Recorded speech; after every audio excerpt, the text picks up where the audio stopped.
नमस्कार। शास्त्रों में न्याय के देवता कहे जाने वाले शनिदेव के जन्म से जुड़ी गाथा का बहुत महत्व है। शनिदेव की जन्म कथा के बारे में हमें पुराणों में अलग अलग वर्णन मिलते हैं। शास्त्रों की माने तो शनिदेव का जन्म ज्येष्ठ माह की अमावस्या को हुआ था, तो वहीं कुछ ग्रंथों के अनुसार इनका जन्म भाद्रपद माह की शनि अमावस्या को होना बताया गया है। शनिदेव भगवान सूर्य और छाया के पुत्र हैं।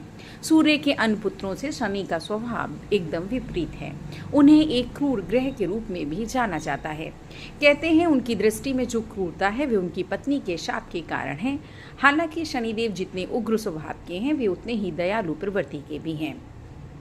ऐसा माना जाता है एक समय सूर्यदेव जब गर्भाधान के लिए अपनी पत्नी छाया के पास गए तो छाया ने सूर्य के प्रचंड तेज से भयभीत होकर अपनी आंखें बंद कर ली थी।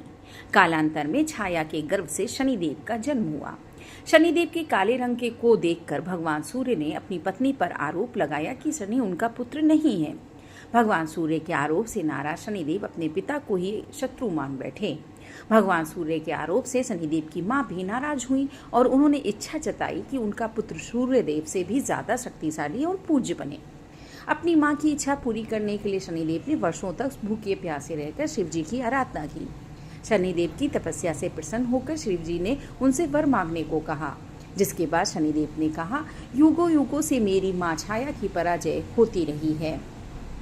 उसे मेरे पिता सूर्यदेव द्वारा बहुत प्रताड़ना सहनी पड़ती है, इसलिए मेरी मां की इच्छा है कि मैं अपने पिता से भी ज्यादा शक्तिशाली बनूं।